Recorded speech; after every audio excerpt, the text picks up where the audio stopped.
Great. So, first of all, thanks for having me, and it's a pleasure to speak to ONA Italia. Um, so my name is Trewinnard, and I'm the one of the co-founders of Fathom, and we're an independent news lab and consultancy. And we spend a lot of time working with newsrooms and working on projects that look at how newsrooms can operate a little bit differently and what the future of newsrooms might look like. And when we started to think about what we could do that would add some value around the coronavirus crisis, we realized that a lot of our experience over the past, say, 5 or 6 years has been in running big journalism collaborations that often feature multiple newsrooms across multiple locations and working together mainly on a kind of misinformation challenge. And in order to make those projects successful, we had to figure out a really productive and efficient way of using digital technologies to manage projects, manage editorial programs, for journalists in one location to work with journalists in another location, to avoid the duplication of work, to make sure that information and data can pass easily and transparently between different newsroom hubs. And so we started to think about how could we package that up in a way that's very actionable for newsrooms who are now having to all of a sudden very quickly change their way of working, because a lot of journalists now in Europe, the US, Middle East, Latin America, Africa, journalists are no longer able to go to their newsroom, which is the traditional home of where journalism kind of happens. And when there's a nice phrase in Arabic, it's the newsroom is called matbakh al-akhbar. It means the news kitchen, which I quite like as a concept, because it's very it kind of it gives you the sense of that's where the news is kind of made, right? And so we worked with our team of associates and experts who have a lot of experience in different areas of newsrooms and distributed newsrooms. And we started to think about what were the kind of best practices and strategic considerations, the pitfalls, so the things to avoid, because you can make some very basic mistakes when you're starting to set up these structures that can really limit the impact of your work. And I think one thing that we're conscious of in doing this is that distributed working is not completely new to a lot of newsrooms. So there's many newsrooms who are using tools like Slack already, but when you kind of separate the different pieces of a newsroom and distribute them in different locations, it really requires a sort of shift in thinking as to how you communicate between those newsrooms and how you manage decisions and how you manage assignments, and all these really interesting questions. And our starting premise was that the current situation, the coronavirus situation, means that newsrooms have to think about this stuff right now. What we think is that there's going to be a long-term shift. So this way of working, it's being kind of enforced on us now, but we think that there's a lot of benefits for newsrooms in developing a long-term strategy around distributed working that can help them beyond the crisis. And so I was writing a piece for Nieman Lab about this and trying to think through some of the benefits. I think they fall into a couple of different areas. One is newsrooms, the physical space of the newsroom is often it can be very cost intensive. So owning or renting a building, the maintenance that comes with that, the insurance that comes with that, security, utilities. There's a lot of money that goes into that physical building that we call the newsroom. And at a time when there's so many cost and revenue pressures on newsrooms, there's potentially, I think, a sustainability implication in a kind of successful distributed newsroom, where you might be able to lower some of those very high intensive costs in the physical space, while still maintaining a very productive working environment for your team. So I think sustainability is one benefit. A second benefit is when you kind of take away the centrality of the physical newsroom in your operation, you can start to think about working with people in places that wouldn't have previously been possible. So I gave the example, if you want to work for a big national news publication in the UK, you have to come to London, you have to live in London, which is a very expensive place to live. Rent is very high, the cost of living is very high, and that means that only a certain sector of society is able to make that jump. And it's the same in the US. Reporters have to move to New York or DC or maybe even LA if they want to write for one of these national publications. And it limits the pool of people who can take those jobs. And so when you take away the requirement of being physically in a city like London or New York, then kind of instantly you can think about, well, maybe we can hire somebody in Birmingham or in Cardiff or in Bristol, or there's many cities where there's a lot of journalistic talent and where there's a lot of interesting stories to be told that often get overlooked because news media is often very centered in these big cities. So I think there's an opportunity to kind of increase the diversity and the talent pool that you're drawing from. And I think that that's also going to offer benefits for the kind of storytelling that you're doing. So we've got sustainability, we've got diversity. I think the third benefit is around the way that you engage with your audiences. And so when I was working with Federica on the audience engagement chapter, she pointed out to me, she said, well, audience engagement teams are very used to working in this distributed way because the audience itself is distributed. And so there's a separation of location between the audience and the newsroom. And so audience engagement teams and audience editors and engagement editors, they're often, this way of working is not new to them at all.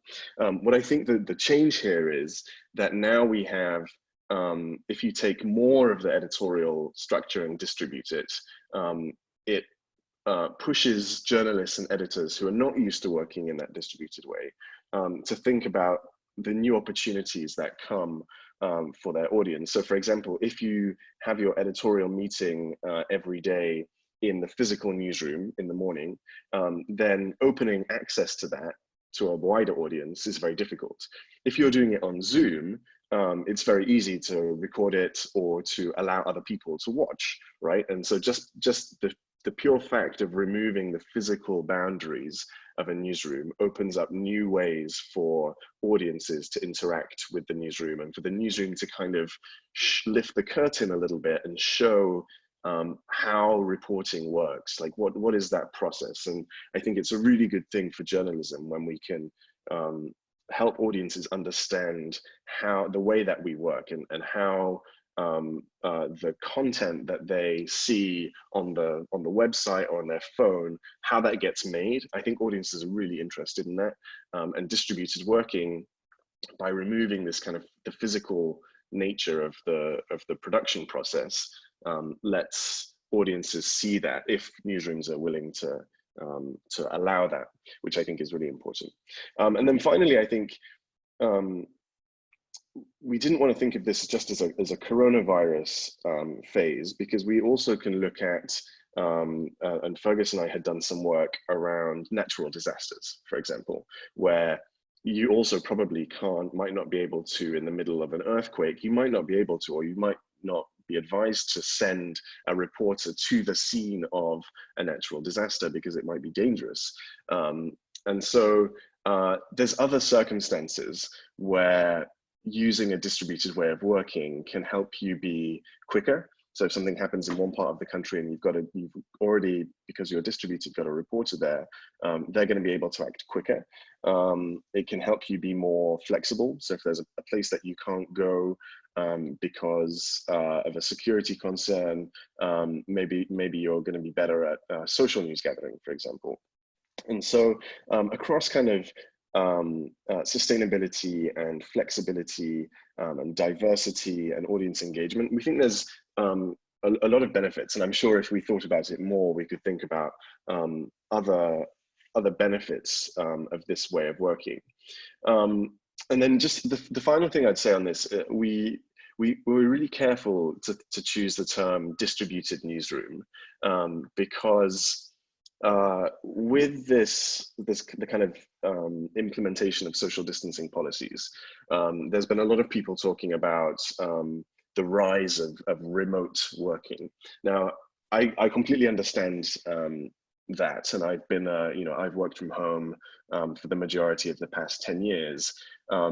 But when you think of it as remote working, it kind of conjures this idea of somebody very lonely, off in their own space that's separated from everyone else, and they're kind of isolated. Remote, it has this idea of kind of isolation, and we think that there's a more helpful way of thinking about it, which is that this way of working is you still have to feel part of a team. You still have to find that same team mentality and that same team culture. It's just distributed. And so we wanted to make this distinction between the distributed newsroom and remote journalists, because we think it's really important that, one of the big pitfalls of moving to distributed teams is if you don't make the time and effort to build a culture, to build a kind of team spirit and camaraderie, then you're going to be much less productive. And it's going to mean that people in your team do feel remote and they do feel isolated.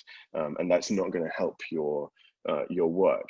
And so I worked for 10 years at a wonderful organization called Midern, where we had team members in California and Vancouver and Brazil and Egypt and the UK and New York. But because of the way that we'd set up the organization, the distance didn't really feel like it was impacting our ability to collaborate. And so we were still able to build meaningful friendships and relationships with our colleagues, even though we might not see one another for 1 year or 2 years. And that's really, really, I can't overstress how important it is that you, as you move to distributed teams and as you allow other people into your distributed teams, you have to make much more effort to ensure that they feel part of the team, and it requires a slight shift. I think there's two main areas for this. One is in organizational culture. So in Slack, for example, you might need to build in channels that are not really work related, that might speak to might be a channel for sharing pictures of pets, for example, or a channel for that's like a water cooler, because there's a lot of conversations that happen in newsrooms that are not really about the news, right? It's just two people connecting and engaging and building a relationship that's really important for the functioning of the team. And so in distributed teams, that can still happen, but we just have to be a bit more deliberate about where we build those channels. So in Midern, one of the Slack channels that I engaged with most was a sports channel where we talked about football and basketball, and it wasn't about work at all, but it was really we would watch sports games together and we'd be chatting in Slack at the same time. And when my team lost, my colleagues would say, "Oh, I'm so sorry, Tom," which happened a lot because I'm a Tottenham fan. So I think culture is one, and then the second area, which I think is really is not often considered, is around training. And so a lot of training in newsrooms happens organically. It's a kind of a young new reporter looking over the shoulder of an older reporter or an editor who helps them through a kind of experiential process learn about the how the job works, right? And that's really great. But in a distributed setting, that's not going to happen by itself, because I can't just look over the shoulder of my editor, and I can't just join a few meetings with them, or or sit in on an interview, for example. And so when it comes to training and how we support the kind of continuing professional development of the teams, we have to think much more strategically about and make deliberate decisions about methods and ways that the newsroom can be learning from each other, whether it's setting up mentorship partnerships or delivering training programs with external experts. It's really important that you don't, that the newsroom training still happens, because that kind of organic process of training that used to happen in the physical space is not going to happen in the same way on the distributed newsroom. So it's really important to think about how you can, support that, which also feeds into some of the cultural stuff that we talked about. For sure, it's easier when you are starting a new organization, or you're starting from scratch, or you're a very small organization. It's obviously much easier to design a workflow in a distributed setting, because you don't have kind of the inherent structures that often exist in a newsroom, and you can redesign those. And so for sure, startups and much smaller organizations, they just by nature are more flexible, right? And so they will adapt to distributed working probably much more easily, because they don't have to navigate the kind of existing processes. But I do think it's possible to map the kind of structure of a big newsroom, to map that to a distributed setting. And so there's a good chapter in the playbook that by Fergus Bell, who writes about the shift from thinking about the kind of desks, news desks, to thinking of them more as hubs, which I think is really interesting. And he's got some really great resources in that chapter that they show the kind of a diagram of a workflow, and how these hubs, whether it's an assignment hub or a management hub or the business reporting hub, how they all map together, and how they need to communicate, and who needs to be in touch with who, and how decisions can work. So I do think it's possible, and I think it's important, because I don't think that there is still a value in physical newsrooms, right? And what I'm not saying is that physical newsrooms need to go away. I'm sure that after the coronavirus crisis comes to an end, physical newsrooms will still play an important role in journalism. What I think, though, is that we need to set up, in parallel to a physical newsroom and that physical workflow, we need to have a distributed system that is working very closely in sync with what's happening in the physical newsroom, so that if something like this happens again, or if we want to reap some of the benefits of distributed working, the workflows that happen and the kind of oral communication needs to be supported and supplemented with a distributed workflow. And so that process is going to be different for every newsroom, and we're really conscious of that, and we're going to be working with some different news organizations on how to adapt their processes. But I think it's very important that the shift, when we go back to physical newsrooms, that we don't stop thinking about the distributed way of working, because that way we won't learn the lessons, we won't reap the benefits of this kind of work, we won't be as quick to innovate. And I think there's fundamentally, it's a kind of it's a commercial consideration. It's if you the case I wanted to make with the Neiman Lab piece is that the newsrooms that shift now to distributed settings and embrace that for the long term, and find a way to map the distributed workflow and make that integrate with the newsroom workflow, those will be the newsrooms that really survive and thrive, and they will have a kind of competitive advantage if they're able to do that well.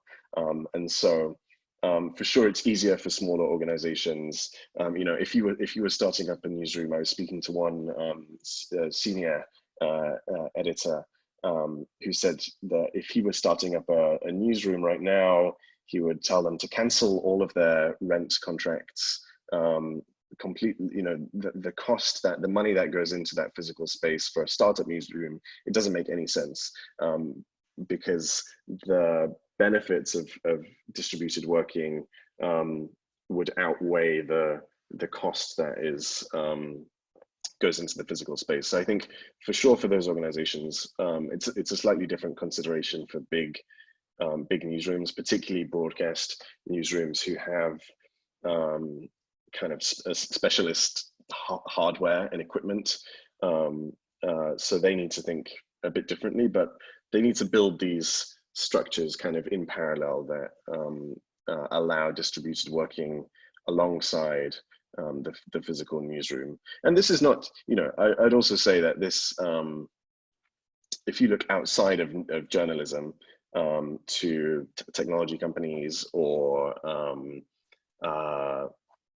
many different industries, they have found ways, particularly kind of big multinational companies, they've found ways of having an office work culture, but also needing to work productively remotely. And so those things, they can go hand in hand. And I think there's probably a lot of lessons that we can learn from looking at some other industries who've, for other reasons, adapted to this kind of mixed distributed and physical newsroom. I think what I'd say is the physical newsroom right now, it's the kind of center, right? I think in the post-COVID setting, I think of the physical newsroom not as central as it is right now. So having some distributed setting where the physical newsroom is one piece of a much bigger distributed team, rather than having it being the kind of walled center of the workflow.